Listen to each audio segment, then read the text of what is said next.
Welcome. So this is a mixed ability class.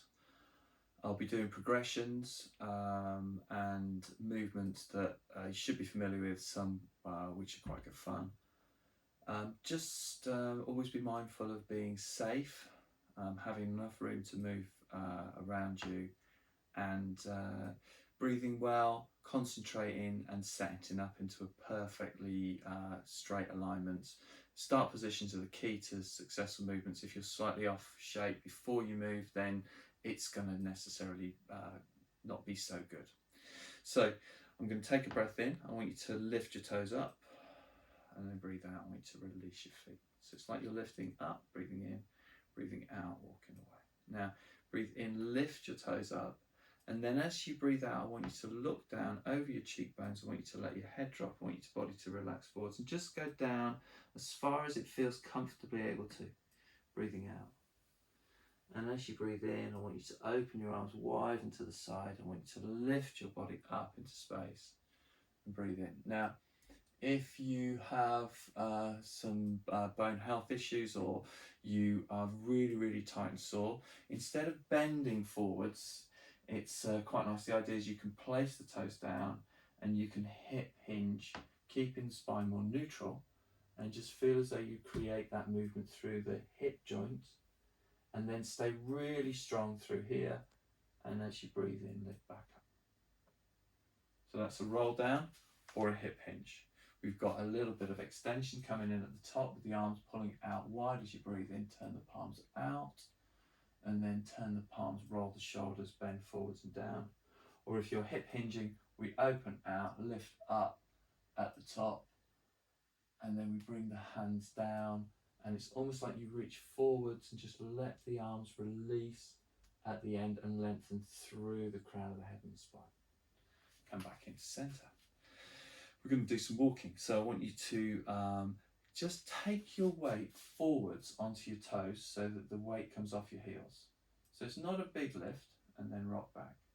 If you breathe out as you do this, your body, all the organs and everything move forward as well, so you get more lift, more weight transfer, and as you breathe in, we come back, and that feels like it almost pulls you back. So staying on your toes, let your heels now rise up, and then I want you to just bend one knee forward as you place one heel down, and then think up, up, down, up, up, down, up, up, down. And I want you to do about 20 of those, breathing in and breathing out. Now, really interested in the alignment of the ankle. If your ankle's doing this, it's probably going to make you feel really unsteady, and you're going to lose your contact with the ground. So I want you to make sure you're nice and narrow, and then bringing the heels down. So breathing in, bringing the foot up, breathing out, lowering the foot down. So when you've done 20, just take a breath in, have a little bit of a knee bend, and then I want you to come into a wide stance. We're going to turn the feet out, so you're in second position-ish, and I want you to really turn out from your thigh bones so that your knees are tracking over the middle of your feet. I also want you to feel that you're grounding through your big toe line, so you've got that sense of energy through your feet, and I want that to translate through your inner thighs, through your pelvic floor, through your waist, through your ribs and through your hips. So we've got three parts to this movement. We've got a knee bend to create a little bit of a shift of load across, and then coming back. And then we've got a knee bend the other way. Okay, so part two, to go back to our hip hinge. So we've got the wide feet, turn out, and then we're going to hip hinge, sending the hips backwards, neutral spine, long spine. Coming back in. And then we're going to add another element. So we're going to create the hip hinge and let the arms hang. Now, if you add the knee bend in at that point, you can reach that arm down and this arm up. Breathe in and breathe out to come back into center. Breathe in, reverse, alternate. Again, about 6 to 8, in either direction. Just start to feel the movement and then maybe make it a bit more global, a little bit bigger. So starting tiny, increasing range of movement and stretch and strength as you go forwards and as it frees up. Okay, and then we're going to do a little bit of a side bend. So I want you to reach out through your left arm and up. Now, if your shoulder's slightly tight or doesn't quite like to go that far straight, you can keep the elbow bent and rest the hand on the heel of the hand on the temple or the hand on the crown of the head. So we've got the arm up into space. Now, I want you to think about your other arm pulling underneath you as you bend across to the side. And it's that sense of rolling around this axis as you breathe in, and then as you breathe out, switch and change the arms and breathe in, moving on that axis. Now, really important we keep the weight on the toes. Really important we don't lean backwards, and so we put our back into extension as we bend to the side. I want you to feel that you're stacking your spine vertically over your hips, over your legs, over your feet. And then we add. So let the arms relax for a second. They're going to come forward as an offset, and you're going to bend your left knee up, and you're going to take the foot behind you into a curtsy. And as you come back in, you bring the hands to close. And then you do the same with the other side. So what we're really doing is we're doing a hip pivot, we're doing a knee bend, we're doing a mini squat, curtsy, twist. Okay, now, can you see my legs going behind me in this angle?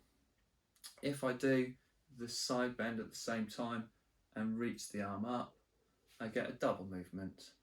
Just keep it small.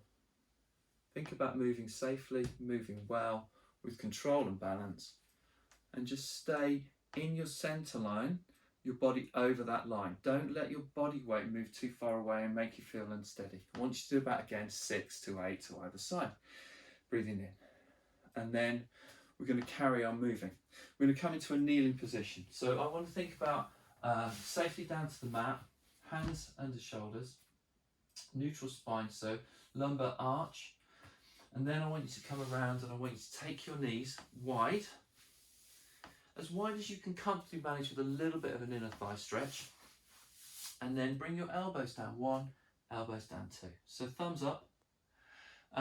Think about keeping that lumbar arch, keeping the spine neutral, and just moving the hips forwards and backwards, shoulders forwards and backwards, so that they glide on a horizontal plane. Now, if you have your knees wide enough, you'll start to feel a bit of an inner thigh stretch, but it's not strain. It should just feel that it softens on the forward bit, and as you breathe out, try and let your body roll backwards and feel you get this lovely kind of opening into the front of the hips, the front of the leg, inside of the legs. Okay, so again, 6 to 8 of those. So just pause, breathe in, and then we switch and change. So we're going to do some donkey kicks.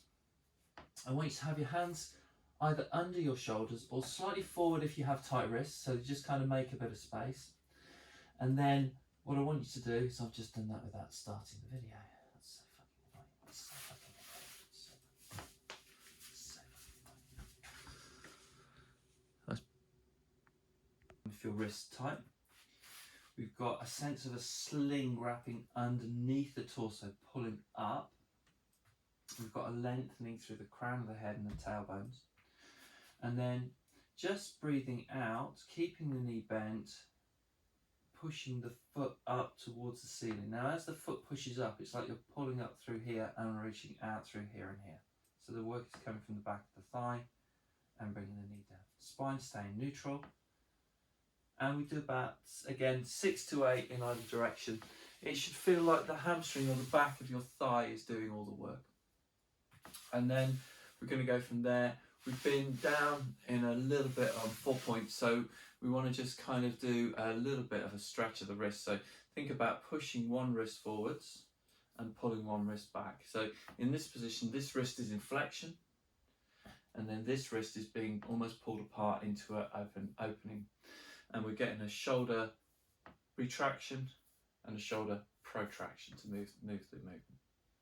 Breathing in, breathing out. Nice to soften the wrists, kind of get that sense of, like ease and feel before we move anything else.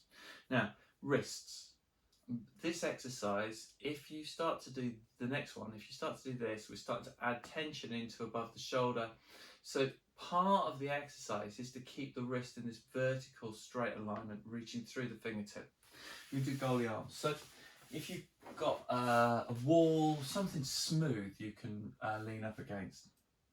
You're going to make a H or a U shape with your arms, and you're going to have your fingertips touching, but not really wristy. But the elbows, I want you to keep them just in the edge of your peripheral vision. So we're kind of doing this. It's called goalie arms. And then you're breathing out and you're reaching through your arms. Your arms come closer towards your ears as they elevate. And then as you bend the elbows, you go back to vertical forearms. You're going to keep fingertips on the surface behind you, but your elbows aren't on. And I want you to just work on almost the muscles between the shoulder and the back of the neck, staying lifted. And if you can, bring your hips in to touch the surface behind you as well. So you've got this sense of almost being on like a gentle rack. And as you reach up into the ceiling, you breathe out. And then as you breathe in, you bring the elbows down. Okay, so we're going to go from there, we're going to go into single leg stretch. So single leg stretch is one of the 5 powerhouse exercises. And what we do is we do these different exercises every week that kind of center, strong. And single leg stretch is great because it's a closed chain exercise. And so I want you to lie on your backs with your body in a straight line. And then I want you to come center enough that you can float both knees up into space. You can hold on to the knee to give a bit of extra support. And then bring the heels together in a little diamond. So in effect, what you've got is you've got a center line of your body, nose, navel, feet, okay? And then something like a target on the wall in front of you, or ceiling. Depends on how high we go with the leg. And then the elbows bend out to the sides, and we create a frame, a circle that wraps around and closes this on. Now, if the elbows bend a little bit, the knees come in, and you feel this connection on the front of the rib cage. So this is our ab preparation start position.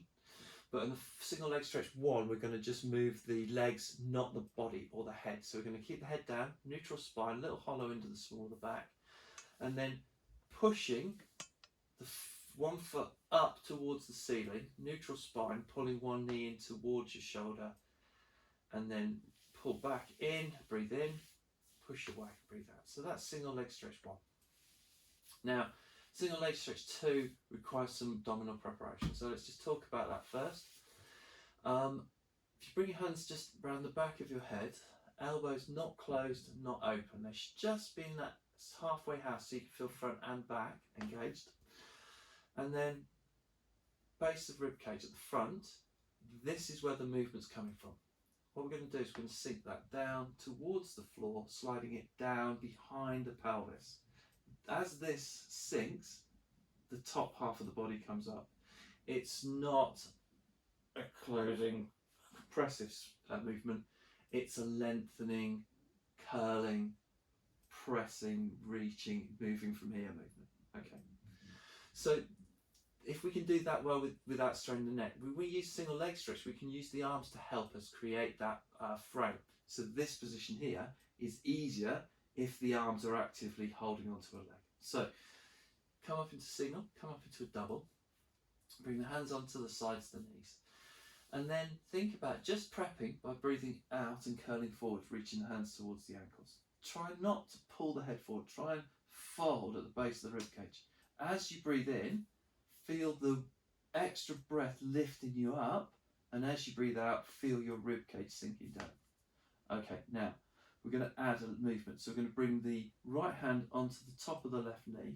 We're going to slide the left hand down towards the ankle, pulling the knee in towards the shoulder. This is holding me up. Now I'm going to stretch my leg away. Now we'll go high-ish to start off with, just to get a feeling for the movement. Breathing in, switch and change sides, switch and change hands. Use your elbows wide to pull you up. Breathing in, breathing out. Now as I'm starting to get more used to it, I'm trying to find my sweet spot where I'm working through my lower abdominals. But as my leg lowers, science is pushing my body weight that way, which is lifting me up easier. So it's kind of finding that perfect balance.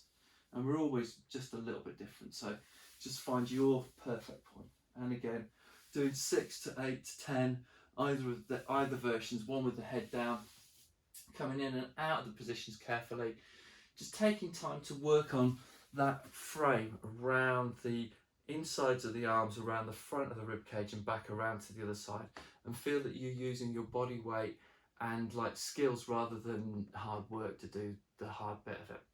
Okay, we'll do a little bit of some toe taps. So I want you to come into center again. I want you to lie down head heavy. We're going to bring the hands to the sides. We're floating one foot, floating second foot, and then it's a soft point. So I could go like this. That's really tight, really tense. This is just gentle. And then moving from my hip joint, not my knee joint, I'm going to bring 1 foot away from me. Now, how far I can go is as far as I can feel my waist not shifting. So if I breathe in and feel I'm popping here, that's my lumbar spine moving. So I don't want that to happen. So I want to think about closing that space in a preparation. And then as I breathe in, I'm holding that connection, breathing into my rib cage. And then as I pull the foot back up, I'm closing from here. Inhaling, lower, exhaling, lift. And if you feel that that's too easy, we can make that diamond again with the knees and the feet together.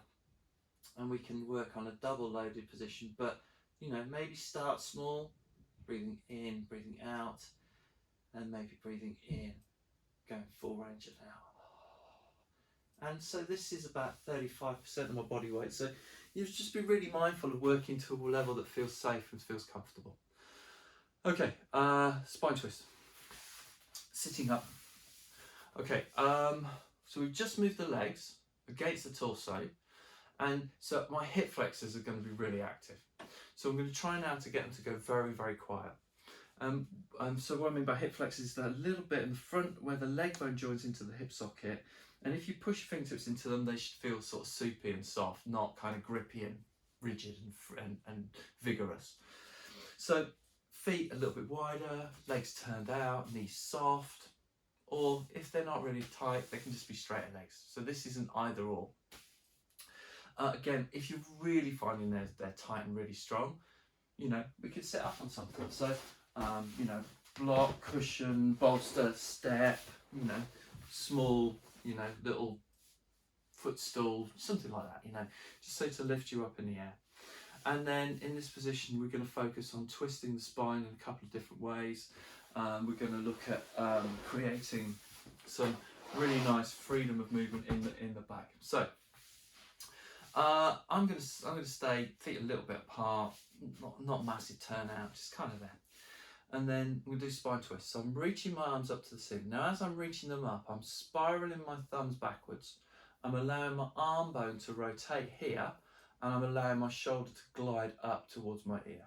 So I'm closing that space, like we were doing with the goalie arms, but now we're adding rotation in, so it should feel easier. And then I'm going to take my arms out to the sides. I'm going to keep them at the edge of my peripheral vision.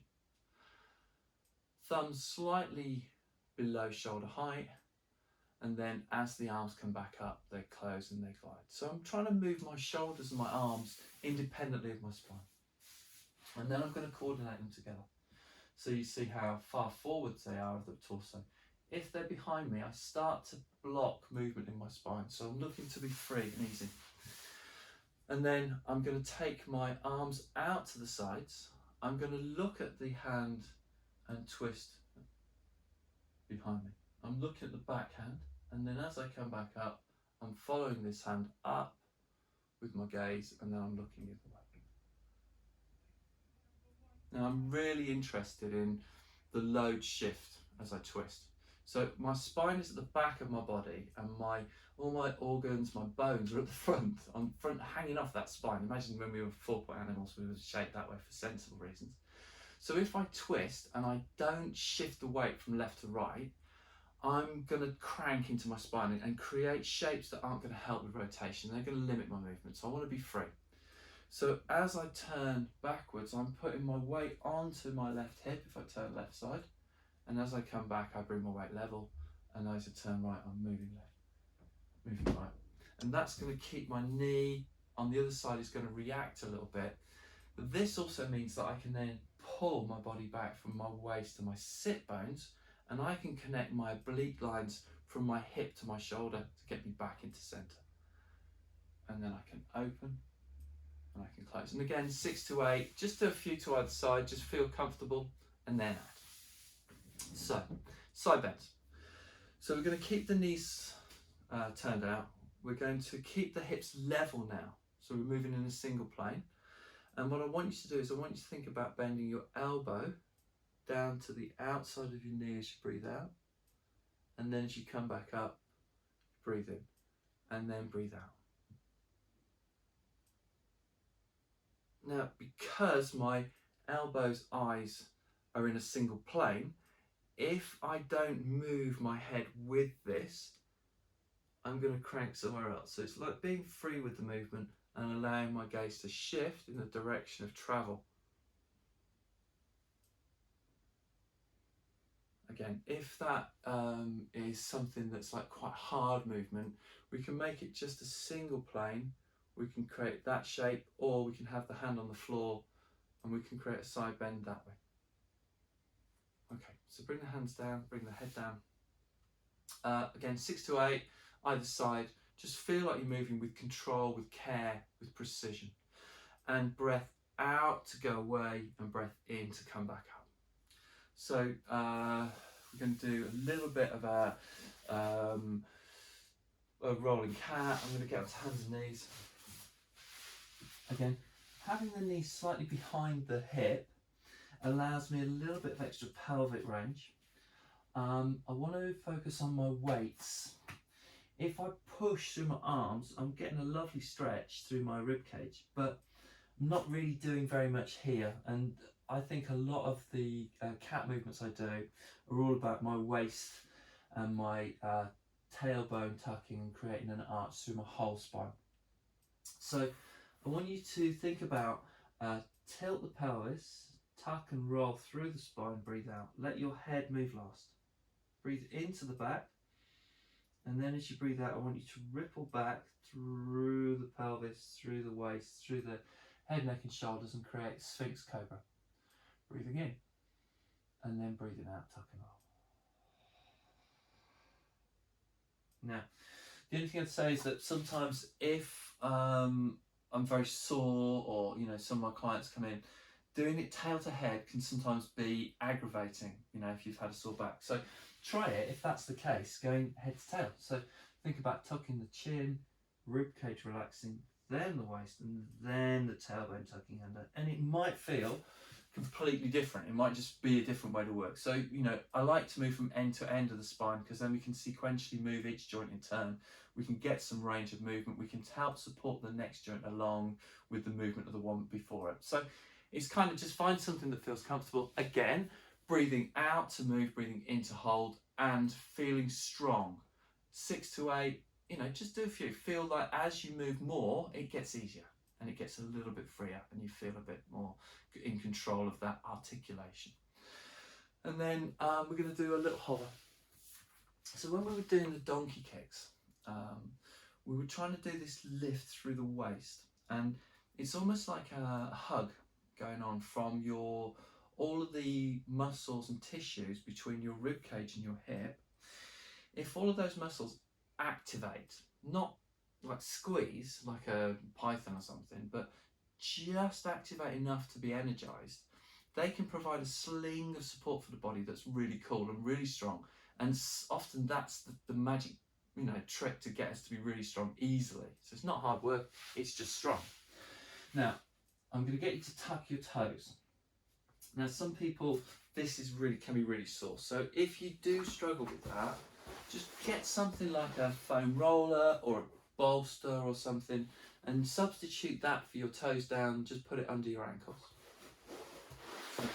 So this is preparation for like our planking and all these things. So if we do this well, we can do other movements really easily without strain. So have your hands under your shoulders, and then have your knees directly under your hips. So you kind of close, it's short distance, it's a short unloaded spine. Push your toes into the floor, little toe, big toe, so you're flat on that boundary as much as you possibly can get, and that should then stop the feet from being in some kind of unusual and interesting angle. And then pulling up through the waist, a little bit of gluteal activity, breathing in to hover, breathing out to lower. And do just a couple. Now, if you find that your weight is going forwards and your head is dropping, that means you're really using your shoulders. Now, I'm really strong here, so this is what I always used to do. So now I'm trying to get my sit bones to go up and back as my waist pulls me off the floor. So it should look a bit like that. Breathing in, you can hold it, and then breathing out to lower. So you can kind of just adjust it a little bit. Now, once you've got that kind of working okay, you can progress. Again, but I'd only do 6 to 8 of those with a little mini hold. And then we can go into a more of a long leg position. So, you know, skydiver, maybe mini plank. And then what I want you to do is think about how, if that felt all right, this is a progression. So think about how you're squeezing your waist up, squeezing your heels together a little bit. And then as you pull your waist up and your sit bones out, push through your heels to create a really strong plank. Bend the knees, bring the knees back down, sink back towards your heels, open up the middle of your back. So it's an out breath to come back to this position. It's an in breath to lift and push away, snapping backwards with your heels. Exhaling, bringing the knees down and sinking back on towards your heels. And again, just do a few. They should feel relatively easy. So do a couple, do 3 if it feels all right, maybe do 4. And then next time, if you do this again, do a couple more. Just build and build, you know, until you can do maybe 8 to 10 really relatively easily. And then you might find that when you do planks again, they feel easier because you work this center core and this push out through the heels. Another trick is to do it quite close to a wall, so that as you push your feet away, you push them into something. And that creates a really lovely kind of connection through the back half of the body and can really create a sense of length and extension through the tissues. So, as a plank, little wrist stretch again, kind of just make sure you don't hold too much tension around, shake them out. And then come and lie down. We're going to do a little bit of a bridge. Okay, set up, parallel, heels, knees, sit bones, single lines, parallel lines. And then think about how you're evenly heavy left and right, shoulders, hips, back of head heavy. And then bring your heels back. We're trying to get the knees to go that way so that our force and our load goes away from the head, neck and shoulders, yeah? So we're not overloading around here. So hands are strong, heavy on the ground. Feel like there's a cloak, a heavy cloak laying down on top of you. And then push into your feet, glutes on. Use your bottom, neutral spine, lift straight up into space. Breathe in at the top, and then as you breathe out, fold at the hip joint and bring the hips straight down. Now, in class, I see a lot of people lifting from their rib cage. So we're using the out breath and we're creating this kind of a gather breath. So I want you to think about, as you breathe out, your rib cage closing down. And it feels like the ribs are hugging the spine at the back. And that can help create a sense of strength here, and then more push from the bottom to lift the hips up in the air. And the more bottom you use, less likely you are to cramp in the hamstrings or the back of the thigh. And then coming back down. So that's our base progressions. We come up into our lift, and if your back's okay, you haven't got any bone health issues, then we can start to articulate, spine rolling in through the rib cage, ribs before waist, waist before hips. And really important, let the leg bones sink into the hip socket at the end so they soften and release. And then think a straight lift up, breathing out, breathe in, hold that shape, and then use your abdominals to articulate your spine down. It's the reverse of the cat. You know, we're doing the same shapes, we're trying to use those muscles around the spine to move. The third progression today would be to take the feet back a little bit more and come onto demi point, so we're on the pads of the toes. And then as you lift up now, you're going to get more reach, you're going to get more gluteal activity. Breathe in at the top, and then as you come back down, keep the lift from the heels, keep the lift from the glutes, and roll through the ribs, one at a time. Roll through the waist, roll the hips down, and release. Keep the heels lifted and repeat. So again, you know, 6 to 8, couple one way, couple another way, couple another way. Just find something that feels like it's a little bit of effort, but not a strain. and then just working through that. So from there we're going to do a hip roll. We're working on a twist, and I want it to be more of a wringing out action rather than a flopping or a pushing, yeah? So feet together, knees together, inner thighs just hugging each other, hands wider, palms up, and then using your obliques across the body at the front and the back, I want you to twist your torso so that the bottom half heads that way as the top half stays over here. So you're breathing out. And then as you breathe in, sort of feel like as the air comes in through your nose, it almost pulls you back to centre. And then twisting the other way. And ideally we're looking for the foot and the sit bone to lift at the same time. So it's a very strong, very static arrangement. Now, if you feel like your hips are getting a bit active and it feels like you're pushing through the thigh to create that movement, it's going to not create that wrap, that wringing out activity. Or if you feel like you're just flopping, it's not the same. You kind of get this big arch here. So you're not getting the twist where we're really looking for it. And it's a very simple, precise exercise. Done well, it's quite hard. You know, you can make it even harder by resisting a little bit or even trying to inhale as you twist. Again, do 6 to 8, don't do 100. Should feel nice. And then I want to do my favourite exercise from last week. So we're going to come back into a kind of a sideline position. If we were doing oysters, we would have the heels, hips, shoulders all in a single plane. But we're going to come up onto an elbow support, and this has to be vertically under the shoulder.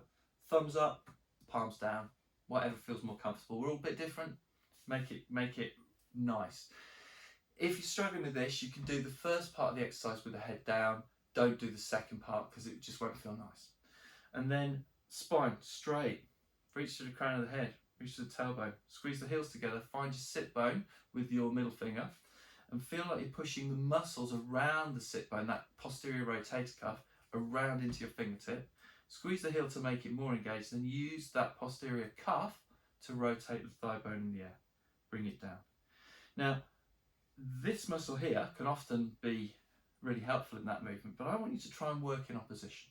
So I want you to use the TFL to pull forwards as you use the posterior cuff to rotate the thigh bone. So you're actually getting almost like a pull forward and an opening and then a closing. And it shouldn't be too thighy. It should just be here and here working. All right. Now we've done 4, 5, 6, 7, 8, something like that. Just getting that connection, we can add. Or shift it ever so slightly. Now, when you do 4, 5, and 6, and this is really hurting, don't do the second part of the exercise. We're just kind of working on that shoulder stability already. And then after a few times doing this without strain or tension, you might find it becomes easier. So then think about this hand reaching up to the ceiling.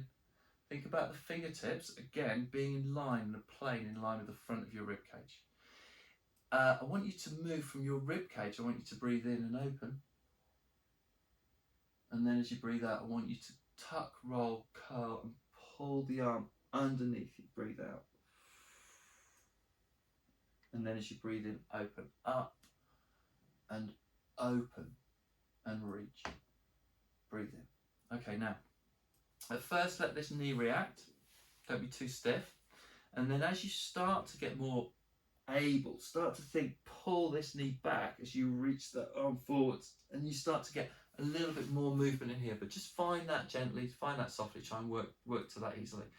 Again, 4, 5, 6, shift, do the other side, make sure you set up beautifully with the elbow under the shoulder, not kind of oblique or, obtuse, just kind of somewhere where it feels comfortable. 6 to 8 oysters, 4, 5, 6 are the twist and open. All right, thigh stretch. I know that I sit a lot when I'm working, driving, and so what I'm trying to do is to make myself have a bit more space in front of my thighs, and this is my favourite at the moment. So as it's a kneeling exercise and quite loaded, I'm going to use an extra support under my knees. You could just, if you've got a mat, you could just fold it over a couple of times to make it thicker, and then take your knees directly under your hips. I want you to have your knees wider than hip width, and then bring your feet together in the middle. And we're favouring the inside line of the legs, which aren't usually as tight, and providing a bit of extra support from the outside line of the legs, which usually is. So a bit of love for it makes it work a bit easier. Now, when I was doing the bridges or the lifts, I was connecting through my bottom, and I want you to have that connection, but I also want you to pull your navel in, and I want you to lift through the crown of your head. Take your arms forward as a counterweight. Look down between to the thumbs, so you're not straining the neck. And then as you breathe in, thigh stretch. And as you breathe out, come forwards. And this movement is as much as you can easily do without actually hurting, tearing, stretching. It's a moving stretch, so it's an inhale and an exhale. And it should feel a bit thigh-y, but it shouldn't feel too awful. What you might want to do is push up through the rib cage. So again, if you do find you're doing that, change the breath pattern to an out breath and feel that gathering of the ribs, gathering of the upper part of your lumbar spine and the lower part of your rib cage together, so that it feels more connected, a bit more stable, and find the stretch in these tight tissues here. If it hurts your knees, don't do it. It's one of those ones that it can be really good for tight knees, but it has to be part of a progressive plan. So if that hurts at all, just hold off for that one. Let's do something else another day, and then we'll come back to it. Okay, we're going to come up to standing. So bring your toes back underneath if you can. Tip your pelvis back. Knees come up. You can either have your hands on the floor and sit your sit bones up, or you can just reach your arms forward, push through your toes, and come up to standing. So we're going to do a little walk. Breathing out as we do it. Again, 20, 10 to either side, something like that. Perfect. And then come into a standing position. We do shell. So we're going to take the hands forwards. We're going to keep the ankle, hip and shoulder in a vertical stack. And then we're going to push the arms forward, bend the knees, arch through the upper and lower back, breathing out. And then as you breathe in, I want you to take your arms wide. I want you to go into that U position again, pulling the arms back, but I want you to tuck your chin as well and let your breastbone extend. So you're breathing out, shell, breathing in. Okay, and then take the arms again, 4 or 5. Just have a little shake out, a little wriggle, do a couple of shoulder rolls, start to focus on what you've got to do next. And thanks for taking time to join my class. See you next time. Bye.